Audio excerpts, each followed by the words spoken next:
Hi hello ನಮಸ್ಕಾರ ಸ್ನೇಹಿತರೆ, welcome to my job alert YouTube channel.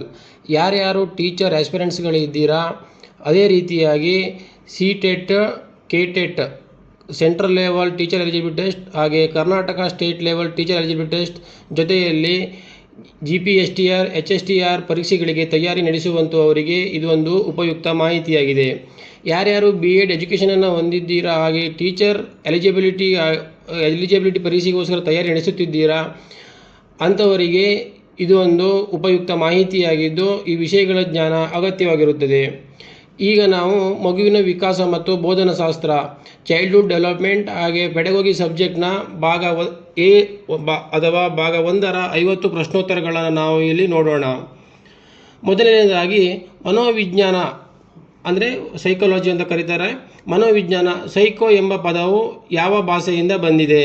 ಇಲ್ಲಿ 4 ಆಪ್ಷನ್ಗಳನ್ನು ಕೊಟ್ಟಿದ್ದಾರೆ: ಇಂಗ್ಲೀಷ್, ಲ್ಯಾಟಿನ್, ಟರ್ಕಿ ಮತ್ತು ಗ್ರೀಕ್. ಇವುಗಳಲ್ಲಿ ಮನೋವಿಜ್ಞಾನ ಎಂಬ ಪದವು ಸೈಕೋ ಎಂಬ ಪದವು ಯಾವ ಭಾಷೆಯಿಂದ ಬಂದಿದೆ ಅಂತ ಕೇಳಿದ್ದಾನೆ. ಇದಕ್ಕೆ ಸರಿಯಾದ ಉತ್ತರ ಗ್ರೀಕ್ ಭಾಷೆಯಿಂದ ಬಂದಿದೆ.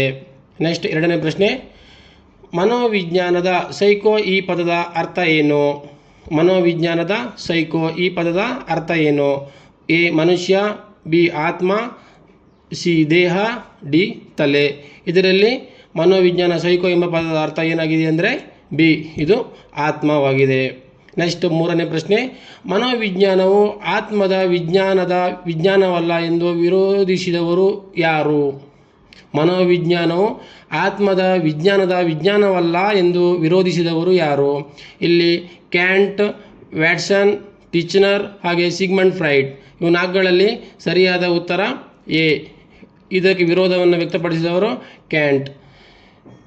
ಇದು ವ್ಯಕ್ತಿಯಲ್ಲಿನ ಭಾವನಾತ್ಮಕ ಚಟುವಟಿಕೆ ಅಲ್ಲ. ಮನೋವಿಜ್ಞಾನ ಎನ್ನುವುದು ವ್ಯಕ್ತಿಯಲ್ಲಿನ ಭಾವನಾತ್ಮಕ ಚಟುವಟಿಕೆ ಅಲ್ಲ ಎಂದು ಹೇಳಿದವರು ಯಾರು? ಇಂಥ ಪ್ರಶ್ನೆಗಳು ಇವು ಸಾಮಾನ್ಯವಾಗಿ ಕೇಳುವಂಥ ಪ್ರಶ್ನೆಗಳು. ಯಾರ್ಯಾರು TETಗೆ ಈಗಾಗಲೇ ಅಪ್ಲೈ ಮಾಡಿದ್ದೀರಾ, ಕೆಲವು ಪರೀಕ್ಷೆಗಳನ್ನು ಎದುರಿಸಿದವರು ತಮಗೆ ಗೊತ್ತಿರುತ್ತೆ ಇಂಥ ಪ್ರಶ್ನೆಗಳು ಕೇಳಿದ್ದಾರೆ ಇಲ್ವಂಥದ್ದು. ಇದು only for childhood development and pedagogy ಸಬ್ಜೆಕ್ಟ್ಗೆ ಸಂಬಂಧಪಟ್ಟದಾಗಿರುತ್ತೆ. ಇಲ್ಲಿ ನೋಡ್ರಿ, ಇದು ವ್ಯಕ್ತಿಯಲ್ಲಿನ ಭಾವನಾತ್ಮಕ ಚಟುವಟಿಕೆ ಅಲ್ಲ ಅಂತ ಕೇಳಿದ್ದಾನೆ. ಇಲ್ಲಿ ಕೋಪ, ದುಃಖ, ಹರ್ಷ ಮತ್ತು ನೃತ್ಯ ಇವುಗಳಲ್ಲಿ ಯಾವುದು ವ್ಯಕ್ತಿಯ ಭಾವನಾತ್ಮಕ ಚಟುವಟಿಕೆ ಅಲ್ಲ. 4ನೇದಕ್ಕೆ ಸರಿಯಾದ ಉತ್ತರ ನೃತ್ಯ.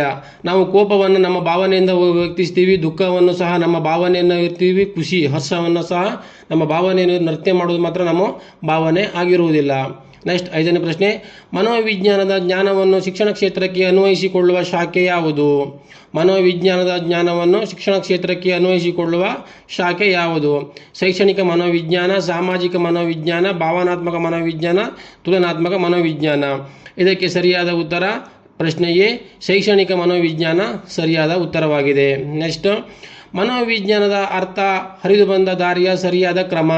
ಮನೋವಿಜ್ಞಾನದ ಅರ್ಥ ಹರಿದು ಬಂದ ದಾರಿಯ ಸರಿಯಾದ ಕ್ರಮ. ಫಸ್ಟ್ ಯಾವುದು, ಸೆಕೆಂಡ್ ಯಾವುದು, ಥರ್ಡ್ ಯಾವುದು ಅಂತ ಕೇಳಿದ್ದಾನೆ. ಇಲ್ಲಿ 1 ಆತ್ಮ, 2 ಪ್ರಜ್ಞೆ, 3 ಮನಸ್ಸು, 4 ವರ್ತನೆ. ಇವುಗಳಲ್ಲಿ ಸರಿಯಾದ ಕ್ರಮ ಯಾವುದು ಅಂತ ಕೇಳಿದ್ದಾನೆ. ಇಲ್ಲಿ ಸರಿಯಾದ ಕ್ರಮ ಎ ಸರಿಯಾದ ಉತ್ತರವಾಗಿದೆ. ಮೊದಲು ಆತ್ಮ, ಆಮೇಲೆ ಪ್ರಜ್ಞೆ, ಆಮೇಲೆ ಮನಸ್ಸು, ಆಮೇಲೆ ವರ್ತನೆ. ನೆಕ್ಸ್ಟ್, 4ನೇ ಪ್ರಶ್ನೆ, ಪರಿಸರಕ್ಕೆ ಸಂಬಂಧಿಸಿದಂತೆ ವ್ಯಕ್ತಿಯ ಚಟುವಟಿಕೆಗಳ ವೈಜ್ಞಾನಿಕ ಅಭ್ಯಾಸವೇ ಮನೋವಿಜ್ಞಾನದ ವಿಜ್ಞಾನ ಎಂದು ವಿಜ್ಞಾನಿ ಯಾರು ಅಂತ ಕೇಳಿದ್ದಾರೆ. ವಿಜ್ಞಾನಿಯ ಹೆಸರು ಏನು ಅಂತ ಕೇಳಿದ್ದಾರೆ. ಪರಿಸರಕ್ಕೆ ಸಂಬಂಧಿಸಿದಂತೆ ವ್ಯಕ್ತಿಯ ಚಟುವಟಿಕೆಗಳ ವೈಜ್ಞಾನಿಕ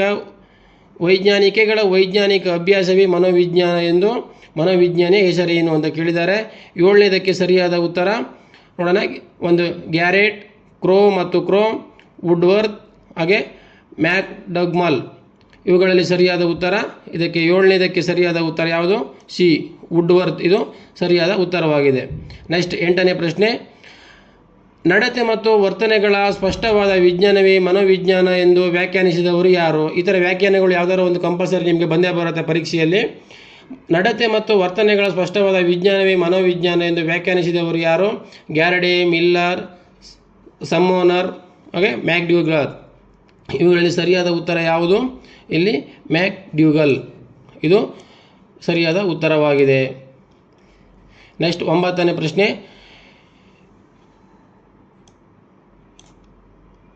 ವ್ಯಕ್ತಿ ಸಮಾಜದಲ್ಲಿ ವರ್ತಿಸುವ ರೀತಿ, ನೀತಿ ಹಾಗೂ ಜನರ ನಡುವಿನ ಸಂಬಂಧಗಳನ್ನು ಅಭ್ಯಾಸ ಮಾಡುವ ಶಾಖೆಯೇ ಮನೋವಿಜ್ಞಾನ ಅಲ್ಲ. ವ್ಯಕ್ತಿ ಸಮಾಜದಲ್ಲಿ ವರ್ತಿಸುವ ರೀತಿ ನೀತಿ ಹಾಗೂ ಜನರ ನಡುವಿನ ಸಂಬಂಧಗಳನ್ನು ಅಭ್ಯಾಸ ಮಾಡುವ ಶಾಖೆ ಯಾವುದು? ಇದು ಕ್ವಶನ್ ಮಾರ್ಕ್ ಆಯಿತಾ. ಸಾಮಾನ್ಯ ಮನೋವಿಜ್ಞಾನ, ಅಸಾಮಾನ್ಯ ಮನೋವಿಜ್ಞಾನ, ಸಾಮಾಜಿಕ ಮನೋವಿಜ್ಞಾನ, ವರ್ತನ ಮನೋವಿಜ್ಞಾನ. ಇವು ಯಾವುದು ಇದಕ್ಕೆ ಸರಿಯಾಗಿದೆ ಅನ್ನುವಂಥದ್ದು. ಅಂದರೆ ಇವುಗಳಲ್ಲಿ ವ್ಯಕ್ತಿಯ ಸಮಾಜದಲ್ಲಿ ವರ್ತಿಸುವ ರೀತಿ ನೀತಿ ಹಾಗೂ ಜನರ ನಡುವಿನ ಸಂಬಂಧಗಳನ್ನು ಅಭ್ಯಾಸ ಮಾಡುವ ಶಾಖೆ ಯಾವುದು ಅಂತ ಕೇಳಿದ್ದಾನೆ. 9ನೇದಕ್ಕೆ ಸರಿಯಾದ ಉತ್ತರ ಸಾಮಾಜಿಕ ಮನೋವಿಜ್ಞಾನ. ಸಮಾಜದಲ್ಲಿ ಅವನ ವರ್ತನೆ ಮಾಡ್ತಾನಲ್ವ ಅದರ ಬಗ್ಗೆ ತಿಳಿಯುವಂಥದ್ದು ಸಾಮಾಜಿಕ ಮನೋವಿಜ್ಞಾನ. ಸಿ ಸರಿಯಾದ ಉತ್ತರವಾಗಿದೆ. ನೆಕ್ಸ್ಟು, ಹುಟ್ಟಿನಿಂದ ಸಾಯುವವರೆಗೆ ವ್ಯಕ್ತಿಯು ಕಲಿಕೆಯ ಅನುಭವಗಳನ್ನು ತಿಳಿಸುವ ಶಾಸ್ತ್ರವೇ ಮನೋವಿಜ್ಞಾನವೆಂದು ವ್ಯಾಖ್ಯಾನಿಸಿದವರು ಯಾರು? ಹುಟ್ಟಿನಿಂದ ಸಾಯುವವರೆಗೆ ವ್ಯಕ್ತಿಯ ಕಲಿಕೆಯ ಅನುಭವಗಳನ್ನು ತಿಳಿಸುವ ಶಾಸ್ತ್ರವೇ ಮನೋವಿಜ್ಞಾನವೆಂದು ವ್ಯಾಖ್ಯಾನಿಸಿದವರು ವೀರಪ್ಪ ಮ್ಯಾಕ್ಡ್ಯೂಗಲ್, ಕ್ರೋ ಮತ್ತು ಕ್ರೋ ತಾರ್ನ್ಡೈಕ್. ಇದರಲ್ಲಿ ಸರಿಯಾದ ಉತ್ತರ 10ನೇದಕ್ಕೆ ಸಿ. ಕ್ರೋ ಮತ್ತು ಕ್ರೋ ಅವರು ಹುಟ್ಟಿನಿಂದ ಸಾಯುವವರೆಗೆ ವ್ಯಕ್ತಿಯ ಕಲಿಕೆಯ ಅನುಭವಗಳನ್ನು ತಿಳಿಸುವ ಶಾಸ್ತ್ರವೇ ಮನೋವಿಜ್ಞಾನ ಎಂದು ಹೇಳಿದ್ದಾರೆ. ನೆಕ್ಸ್ಟ್ 11ನೇ ಪ್ರಶ್ನೆ, ತರಗತಿ ಕೋಣೆಯಲ್ಲಿ ಹಿಂದಿನ ಬೆಂಚಿನ ವಿದ್ಯಾರ್ಥಿಗಳು ಯಾವಾಗಲೂ ಅನಾವಶ್ಯಕ ಮಾತುಗಾರಿಕೆಗೆ ತೊಡಗಿದ್ದಾರೆ. ಶಿಕ್ಷಕರು ಕೈಗೊಳ್ಳಬೇಕಾದ ನಿರ್ಣಯ ಯಾವುದು?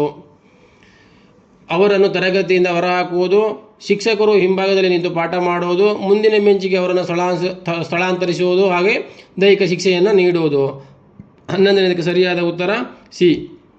ಮುಂದಿನ ಬೆಂಚಿಗೆ ಅವರನ್ನು ಸ್ಥಳಾಂತರಿಸುವುದು.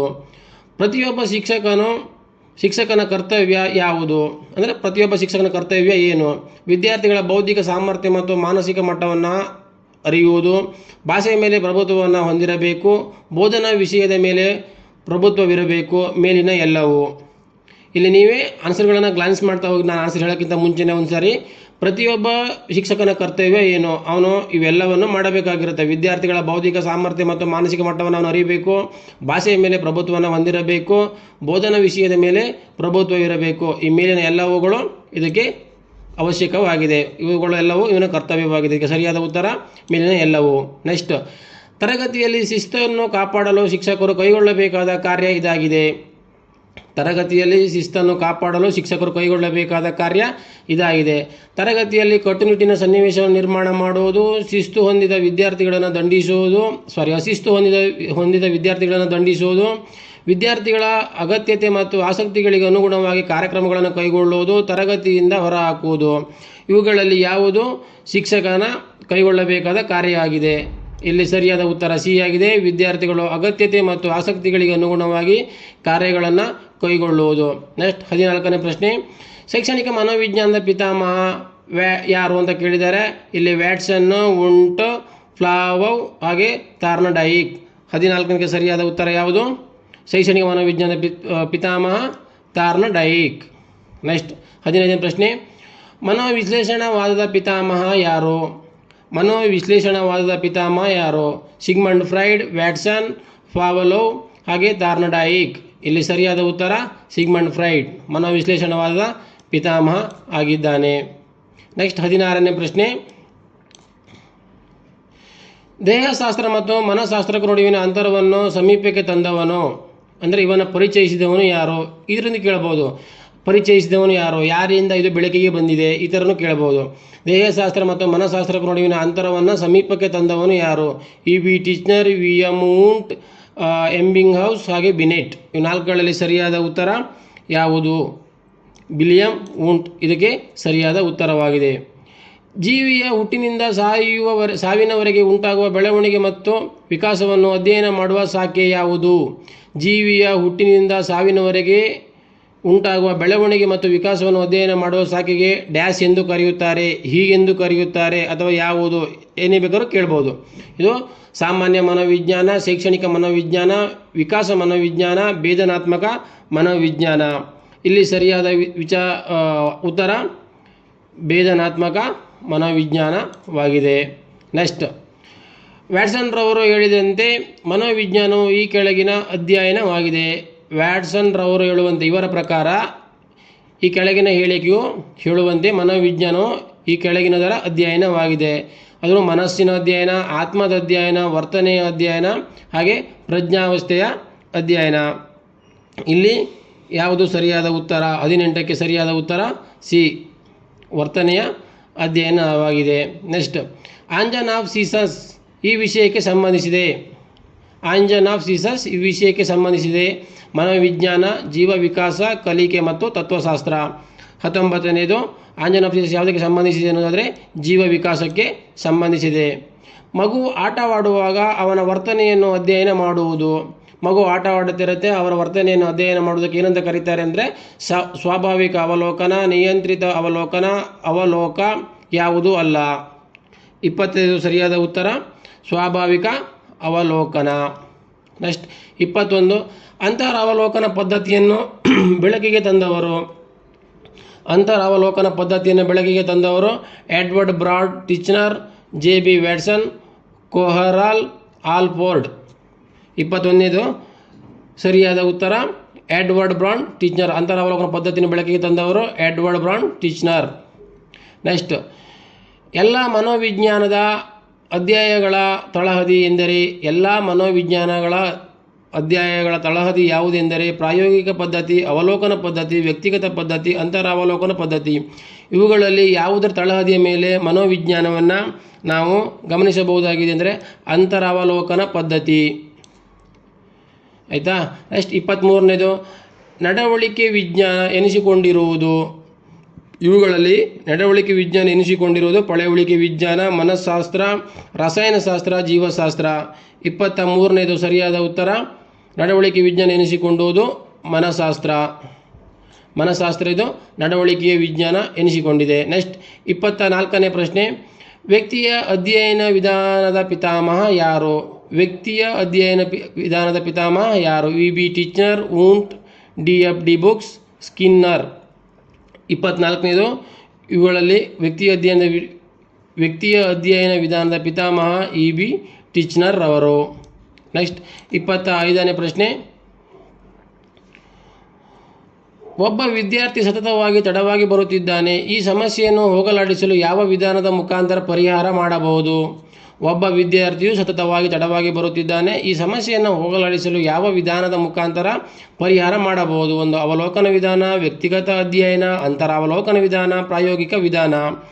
ಇವುಗಳಲ್ಲಿ ಯಾವ ವಿಧಾನದ ಮೂಲಕ ಈ ಸಮಸ್ಯೆಗೆ ಪರಿಹಾರವನ್ನು ಕಂಡುಕೊಳ್ಳಬಹುದೆಂದರೆ ವ್ಯಕ್ತಿಗತ ಅಧ್ಯಯನ. ಅವನ ಸಮಸ್ಯೆ ಏನು, ಅವನ ವ್ಯಕ್ತಿಗತ ಅಧ್ಯಯನದ ಮೂಲಕ ನಾವು ಆ ಸಮಸ್ಯೆಗೆ ಪರಿಹಾರವನ್ನು ಕಂಡುಕೊಳ್ಳಬಹುದಾಗಿರುತ್ತೆ. ಮನೋವಿಜ್ಞಾನದಲ್ಲಿ ಪ್ರಥಮ ಪ್ರಯೋಗ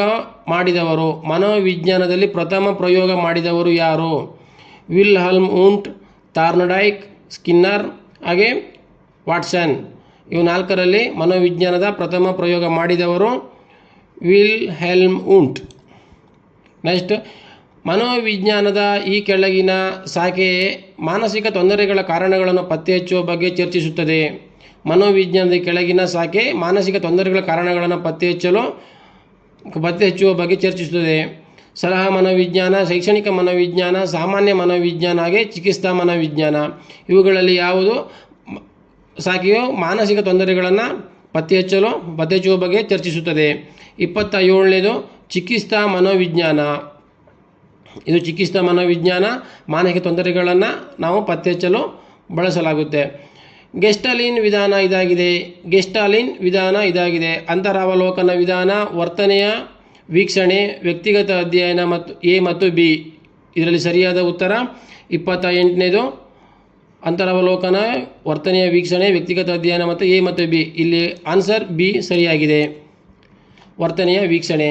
29ನೇ ಪ್ರಶ್ನೆ, ವ್ಯಕ್ತಿಯು ತನ್ನ ಅಂತರ್ಗತ ವರ್ತನೆಗಳನ್ನು ತಾನೇ ಅಧ್ಯಯನ ಮಾಡುವ ವಿಧಾನ ಯಾವುದು? ವ್ಯಕ್ತಿಯು ತನ್ನ ಅಂತರ್ಗತ ವರ್ತನೆಗಳನ್ನು ತಾನೇ ಸ್ವಯಂ ಅಧ್ಯಯನ ಮಾಡುವ ವಿಧಾನ ಯಾವುದು? ಅಂತರಾವಲೋಕನ ವಿಧಾನ, ವರ್ತನೆಯ ವೀಕ್ಷಣೆ, ಆತ್ಮವಿಧಾನ, ಅವಲೋಕನ ವಿಧಾನ. 29ನೇ ಸರಿಯಾದ ಉತ್ತರ ಅಂತರಾವಲೋಕನ ವಿಧಾನ.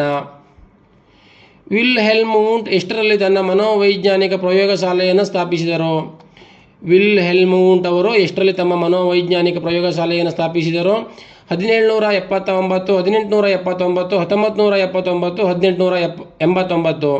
ಇವುಗಳಲ್ಲಿ ಸರಿಯಾದ ಉತ್ತರ 1879ರಲ್ಲಿ ಇವರು ತಮ್ಮ ಮನೋವೈಜ್ಞಾನಿಕ ಪ್ರಯೋಗಶಾಲೆಯನ್ನು ಸ್ಥಾಪಿಸಿದರು. ತರಗತಿಯಲ್ಲಿ ವ್ಯಕ್ತಿಯ ಅಧ್ಯಯನ ಎಂಬುದರಲ್ಲಿ ವ್ಯಕ್ತಿ ಎಂದರೆ ಯಾರು? ತರಗತಿಯಲ್ಲಿ ವ್ಯಕ್ತಿಯ ಅಧ್ಯಯನ ಎಂಬುದರಲ್ಲಿ ವ್ಯಕ್ತಿ ಎಂದರೆ ಯಾರು? ಇಲ್ಲಿ ವ್ಯಕ್ತಿ ಎಂಬುದನ್ನು ಯಾರಿಗೆ ಸೂಚಿಸಲಾಗುತ್ತೆ. ಇಲ್ಲಿ ಶಿಕ್ಷಕ, ಮುಖ್ಯ ಶಿಕ್ಷಕ, ವಿದ್ಯಾರ್ಥಿ, ಮೇಲಿನ ಎಲ್ಲವೂ. ಇಲ್ಲಿ ವ್ಯಕ್ತಿ ಎಂದರೆ ವಿದ್ಯಾರ್ಥಿ ಆಗಿರುತ್ತಾನೆ. ಶಿಕ್ಷಕನೇ ಪಾಠ ಮಾಡ್ತಾ ಇರ್ತಾನೆ. ಇಲ್ಲಿ ವ್ಯಕ್ತಿಗಳ ಅಧ್ಯಯನ ಅಂತ ಹೇಳಿದ್ರೆ ನಾವು ತರಗತಿಯಲ್ಲಾಗಿರೋದ್ರಿಂದ ವಿದ್ಯಾರ್ಥಿಗಳಲ್ಲಿರ್ತಾರೆ. ನೆಕ್ಸ್ಟ್ 32ನೇದು, ತಾರುಣ್ಯಾವಧಿಯಲ್ಲಿ ಮನೋಧೋರಣೆಯಲ್ಲಾಗುವ ಬದಲಾವಣೆಯನ್ನು ಅಧ್ಯಯನ ಮಾಡಲು ಅನುಸರಿಸುವ ವಿಧಾನ ಯಾವುದು? ಚಿಕಿತ್ಸಾ ವಿಧಾನ, ವಿಕಾಸಾತ್ಮಕ ವಿಧಾನ, ಪರಾಕೃತಿಕ ವಿಧಾನ, ಪ್ರಾಯೋಗಿಕ ವಿಧಾನ. 32 ಸರಿಯಾದ ಉತ್ತರ ಪರಾಕೃತಿಕ ವಿಧಾನ. ವ್ಯಕ್ತಿಯೊಬ್ಬ ಮಾನಸಿಕ ಖಿನ್ನತೆಯಿಂದ ಬಳಲುತ್ತಿದ್ದರೆ ಅದನ್ನು ಸರಿಪಡಿಸಲು ಉಪಯೋಗಿಸುವ ಮನೋಚಿಕಿತ್ಸಾ ವಿಧಾನ ಯಾವುದು? ವ್ಯಕ್ತಿಯೊಬ್ಬ ಮಾನಸಿಕ ಖಿನ್ನತೆಯಿಂದ ಬಳಲುತ್ತಿದ್ದರೆ ಅದನ್ನು ಸರಿಪಡಿಸಲು ಉಪಯೋಗಿಸುವ ಮನೋಚಿಕಿತ್ಸಾ ವಿಧಾನ ಯಾವುದು? ಅವಲೋಕನ ವಿಧಾನ, ಅಂತರವಲೋಕನ ವಿಧಾನ, ಮನೋವಿಶ್ಲೇಷಣೆ, ಪ್ರಾಯೋಗಿಕ ವಿಧಾನ. 33ನೇದು ಸರಿಯಾದ ಉತ್ತರ ಮನೋವಿಶ್ಲೇಷಣೆ ವಿಧಾನ. ನೆಕ್ಸ್ಟ್ 34ನೇ ಪ್ರಶ್ನೆ, ಮಾನವನ ಅಗತ್ಯತೆಗಳ ಸೋಪಾನವನ್ನು ಸೂಚಿಸಿದ ವ್ಯಕ್ತಿ. ಮಾನವನ ಅಗತ್ಯತೆಗಳ ಸೋಪಾನವನ್ನು ಸೂಚಿಸಿದ ವ್ಯಕ್ತಿ ಯಾರು? ಅಬ್ರಹಾಂ ಮಾಸ್ಲೋ, ಥಾರ್ನ್ಡಾಯಿಕ್, ತಸ್ಮನ್ ಪಾವೋಲಿ. ಈ 4ರಲ್ಲಿ ಯಾರು ಸರಿಯಾದ ಉತ್ತರ? 4 ಜನರಲ್ಲಿ ಮಾನವನ ಅಗತ್ಯತೆಗಳನ್ನು ಸೋಪಾನವನ್ನು ಸೂಚಿಸಿದ ವ್ಯಕ್ತಿ ಅಬ್ರಹಾಂ ಮಾಸ್ಲೋ. ಪ್ರಾಯೋಗಿಕ ಮನೋವಿಜ್ಞಾನದ ವಿಧಾನದ ಪಿತಾಮಹ ಯಾರು? ಪ್ರಾಯೋಗಿಕ ಮನೋವಿಜ್ಞಾನದ ವಿಧಾನದ ಪಿತಾಮಹ ಯಾರು? Wilhelm Skinner, Watson, ವುಡ್ವರ್ತ್. 35 ಸರಿಯಾದ ಉತ್ತರ ವಿಲ್ಹೆಲ್ಮ್ ರವರು ಪ್ರಾಯೋಗಿಕ ಮನೋವಿಜ್ಞಾನದ ವಿಧಾನದ ಪಿತಾಮಹ ಆಗಿದ್ದಾರೆ. ಮೊದಲು ಮನೋವಿಜ್ಞಾನದ ಪ್ರಯೋಗಾಲಯವನ್ನು ಎಲ್ಲಿ ಸ್ಥಾಪಿಸಲಾಯಿತು? ಮೊದಲು ಮನೋವಿಜ್ಞಾನದ ಪ್ರಯೋಗಾಲಯವನ್ನು ಎಲ್ಲಿ ಸ್ಥಾಪಿಸಲಾಯಿತು? 1 ಪ್ಯಾರಿಸ್, ಗ್ರೀಕ್, ಫ್ರಾಂಕ್ಫರ್ಟ್, ಹಾಗೆ ಲೀಪ್ಜಿಗ್. 36 ಸರಿಯಾದ ಉತ್ತರ ಲೀಪ್ಜಿಗ್. ಕೆಳಕಂಡ ಯಾವುದು ವ್ಯಕ್ತಿನಿಷ್ಠ ಪ್ರಧಾನವಾದದ್ದಾಗಿದೆ? ಕೆಳಕಂಡ ಯಾವುದು ವ್ಯಕ್ತಿನಿಷ್ಠ ಪ್ರಧಾನವಾದದ್ದಾಗಿದೆ? 1 ಸಮೀಕ್ಷೆ, ಪ್ರಾಯೋಗಿಕ ವಿಧಾನ, ಪ್ರಯೋಗಗಳು, ಅಂತರ್ವೀಕ್ಷಣೆ. ಇವುಗಳಲ್ಲಿ ಯಾವುದು ವ್ಯಕ್ತಿನಿಷ್ಠ ಪ್ರಧಾನವಾದದ್ದಾಗಿದೆ? ಅಂತರ್ವೀಕ್ಷಣೆ ಇದು ವ್ಯಕ್ತಿನಿಷ್ಠ ಪ್ರಧಾನವಾದದ್ದಾಗಿದೆ. ನೆಕ್ಸ್ಟ್, ರಚನಾವಾದದ ಪಿತಾಮಹ ಎಂದರೆ JB ವ್ಯಾಟ್ಸನ್, ಸಿಗ್ಮಂಡ್ ಫ್ರೈಡ್, ಟಿಸ್ಮರ್, EB ಸ್ಕಿನ್ನರ್. ರಚನಾವಾದದ ಪಿತಾಮಹ ಯಾರು ಎಂದರೆ ಇದಕ್ಕೆ ಸರಿಯಾದ ಉತ್ತರ ಬಿ, ಸಿಗ್ಮಂಡ್ ಫ್ರೈಡ್ ರವರು ರಚನಾವಾದದ ಪಿತಾಮಹವಾಗಿದ್ದಾರೆ. ನೈದಾನಿಕ ವಿಧಾನ ಎಂದು ಕರೆಯಲ್ಪಡುವ ವಿಧಾನ ಯಾವುದು? ನೈದಾನಿಕ ವಿಧಾನ ಎಂದು ಕರೆಯಲ್ಪಡುವ ವಿಧಾನ ಯಾವುದು? ವ್ಯಕ್ತಿ ಅಧ್ಯಯನ, ಅಂತರವಲೋಕನ ವಿಧಾನ, ಅವಲೋಕನ, ನೇರ ಅವಲೋಕನ. ಇವುಗಳಲ್ಲಿ ಸರಿಯಾದ ಉತ್ತರ ವ್ಯಕ್ತಿಯ ವಿಧಾನ. ನೈದಾನಿಕ ವಿಧಾನ ಎಂದು ಕರೆಯಲ್ಪಡುವ ವಿಧಾನ ಯಾವುದು? ವ್ಯಕ್ತಿಯ ಅಧ್ಯಯನವಾಗಿದೆ. ನೆಕ್ಸ್ಟ್, ಶಿಕ್ಷಕರು ಒಬ್ಬ ವಿದ್ಯಾರ್ಥಿಯ ವರ್ತನೆಯನ್ನು ಮೈದಾನದಲ್ಲಿ ಅವನು ಕೂಡಿ ಆಟವಾಡಿ ಅಧ್ಯಯಿಸುವುದು ಯಾವ ಅವಲೋಕನ ವಿಧಾನವಾಗಿದೆ? ಶಿಕ್ಷಕರು ಒಬ್ಬ ವಿದ್ಯಾರ್ಥಿಯ ವರ್ತನೆಯನ್ನು ಮೈದಾನದಲ್ಲಿ ಅವನು ಕೂಡಿ ಆಟವಾಡಿ ಅಧ್ಯಯಿಸುವುದು ಯಾವ ಅವಲೋಕನ ವಿಧಾನವಾಗಿದೆ? ನೇರ ಅವಲೋಕನ, ಅಪ್ರತ್ಯಕ್ಷ ಅವಲೋಕನ, ಪಾಲ್ಗೊಳ್ಳುವ ಅವಲೋಕನ, ಪಾಲ್ಗೊಳ್ಳದ ಅವಲೋಕನ. 40ನೇದು ಸರಿಯಾದ ಉತ್ತರ ಪಾಲ್ಗೊಳ್ಳುವ ಅವಲೋಕನ. ನೆಕ್ಸ್ಟ್ 41, ಮಕ್ಕಳು, ಪ್ರಾಣಿಗಳು ಮತ್ತು ಪಕ್ಷಿಗಳಿಗೆ ಸಂಬಂಧಪಟ್ಟ ಅಧ್ಯಯನಗಳಲ್ಲಿ ಈ ಕೆಳಕಂಡ ವಿಧಾನಗಳನ್ನು ವ್ಯಾಪಕವಾಗಿ ಬಳಸಲಾಗುವುದು. ಮಕ್ಕಳು, ಪ್ರಾಣಿಗಳು ಮತ್ತು ಪಕ್ಷಿಗಳಿಗೆ ಸಂಬಂಧಪಟ್ಟ ಅಧ್ಯಯನಗಳಲ್ಲಿ ಕೆಳಕಂಡ ವಿಧಾನಗಳನ್ನು ವ್ಯಾಪಕವಾಗಿ ಬಳಸಲಾಗುವುದು. ಸಹಭಾಗಿ ಅವಲೋಕನ, ವ್ಯಕ್ತಿನಿಷ್ಠ ಅವಲೋಕನ, ಸ್ವಾಭಾವಿಕ ಅವಲೋಕನ, ಮೇಲಿನ ಎಲ್ಲವೂ.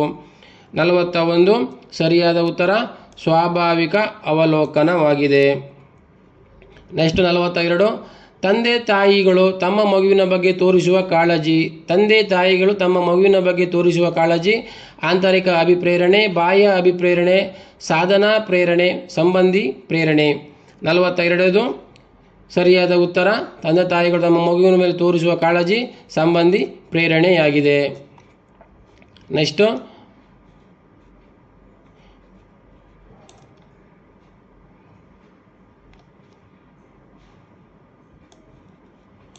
43ನೇ ಪ್ರಶ್ನೆ, ಮಾಸ್ಲೋ ವರ್ಗೀಕರಿಸಿದ ಅಭಿಪ್ರೇರಕಗಳ ಗುಂಪಿನ